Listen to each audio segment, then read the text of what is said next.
So the teacher shortage is something that we think there's not enough teachers out there, but teacher programs produce enough teachers every year, but only half of those teachers actually make it into the classroom. So it really is about retaining teachers and keeping them in schools as opposed to a national push to get people certified. So that's, I think, one of the major challenges. Obviously, we've had the challenges about special education has had the issue of needing qualified folks. High needs schools have always had those issues, but the retention issue is still probably the biggest issue that we face in our schools, keeping good teachers in the classrooms.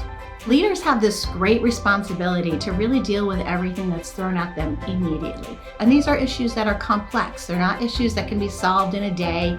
And here at Mason, we talk a lot about improvement science. So improvement science is one of our signature pieces. It's the way that we teach our students to just analyze the problems that they come in contact with. So it's not a one-size-fits-all, but it's an approach on, let's look at our data for the problem, let's make a small change and see if it has impact. And let's come back in a short period of time and see what that impact was. A school leader can have so much impact, but it has to be calculated, it has to be planned, has to be communicated, it can't be ambiguous, and leaders need to know what direction that they're headed in.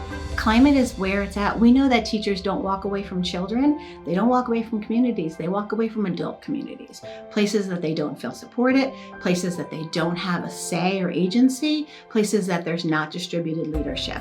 There are gold mines around this country of schools with very little turnover. Let's study those schools, let's see what's happening there. I think when we study these schools, we know that there are great leaders that are keeping teachers in their buildings, and that's really the key to this teacher shortage, is keeping the ones we have and developing the ones that we have.